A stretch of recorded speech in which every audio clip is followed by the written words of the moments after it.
just the other day. He came to the world in the usual way, but there were planes to catch and bills to pay. He learned to walk while I was away, and he was talking for I knew it. And as he grew, he'd say, I'm gonna be like you, Dad. You know I'm gonna be like you. And the cat's in the cradle and the silver spoon, little boy blue and the man on the moon. When you're coming home, Dad, I don't know when, but we'll get together then. We're gonna have a good time there.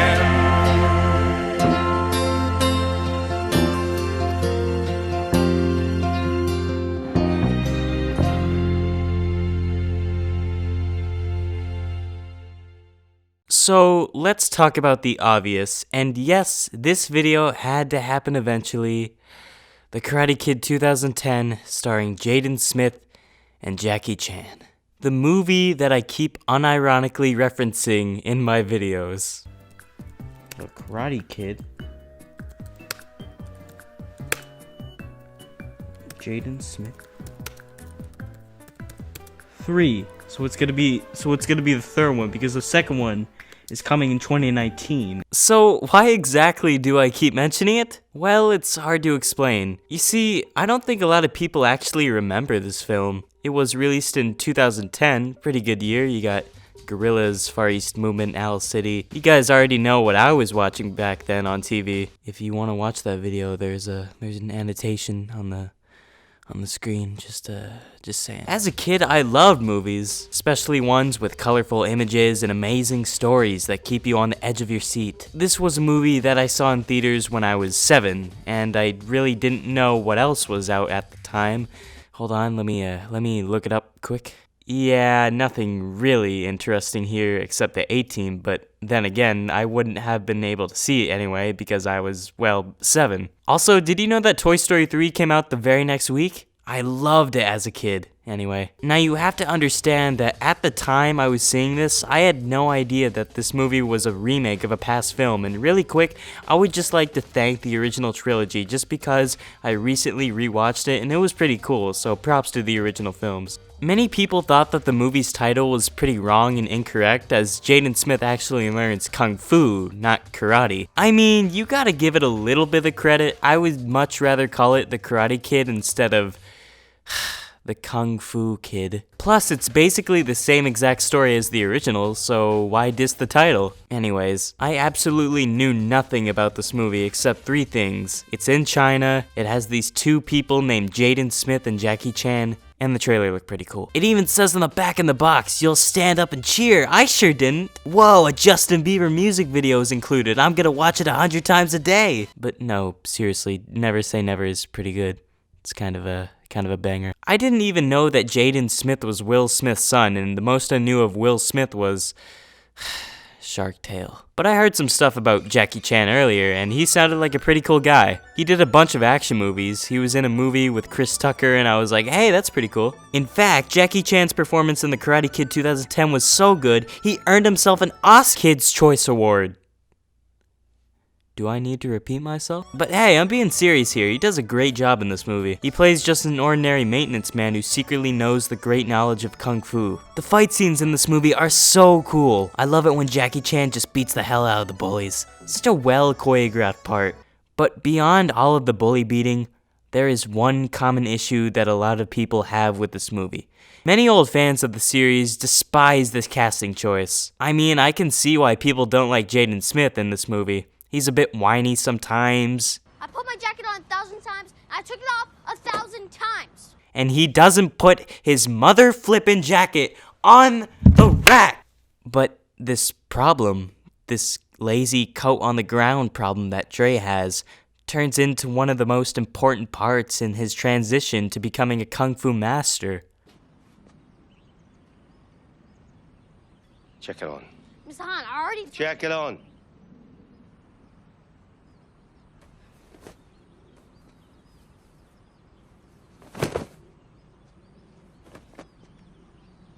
Check it on. I don't have a jacket. Jacket on.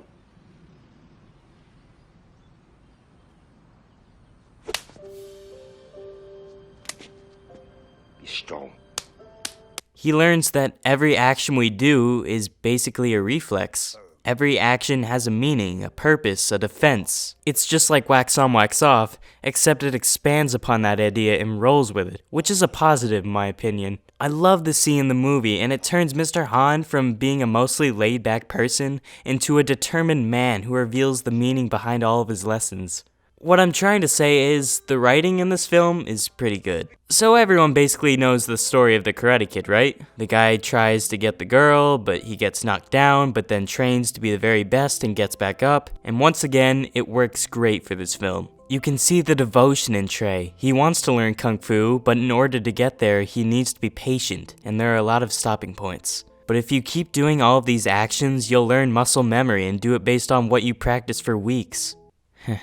That got a little deep. This movie, man. So, let's talk about the supporting characters. Chang is basically the Johnny Lawrence in this film and plays a really good bully that drives in that no mercy mindset. Mei Ying is the Chinese girl who likes Dre for his hair? Really? And Taraji P. Henson surprisingly plays a good mom role. She's pretty funny in this movie. I love the cinematography as well. Most of the shots in Beijing look beautiful and makes me want to go on a vacation. But it's really, really expensive. Now, before I ramble on about anything else, I know that a lot of people are asking, what exactly is the purpose of this video? And I got an answer. It's to show that sometimes movies aren't taken seriously because they're labeled as a remake and they're part of a series, but lots of movies have more meaning than I'm just a remake. This film isn't taken seriously at all by a bunch of people. Fans thought that it was just a cash grab or a folly, but clearly there had to be some dedication to this movie. Look at this production, look at this editing, look at this choreography. Both Jackie Chan and Jaden Smith said that they had a great time making this film, and they continued to be good friends throughout the making of it.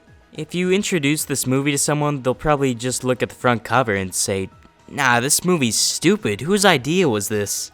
But this movie is so much more than a filthy cash grab remake. It's the Karate Kid, but with Kung Fu in a modern China setting.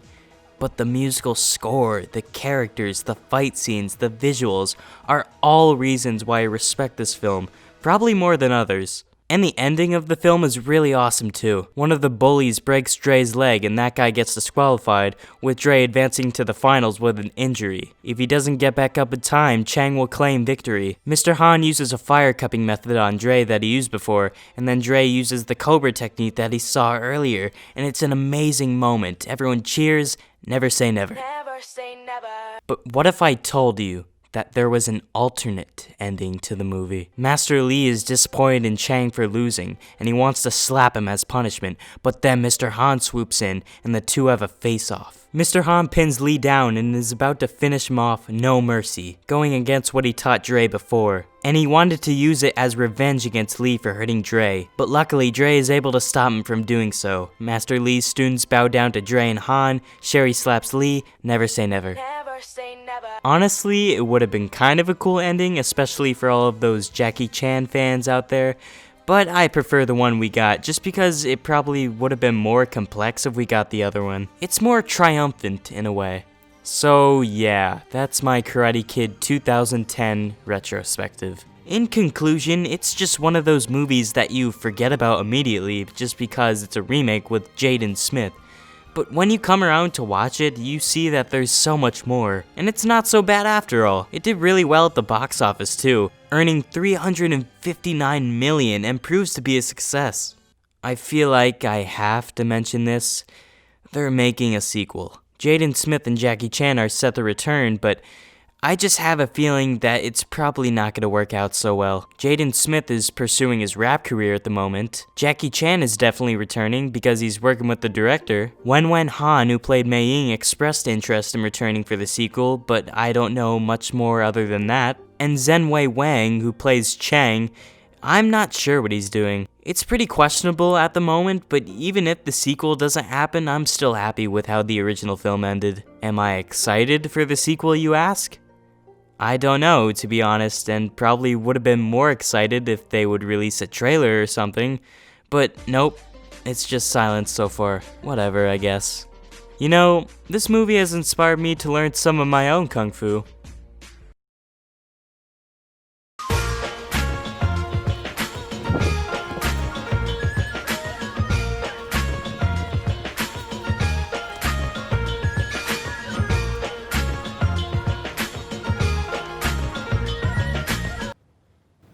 sun's way too high.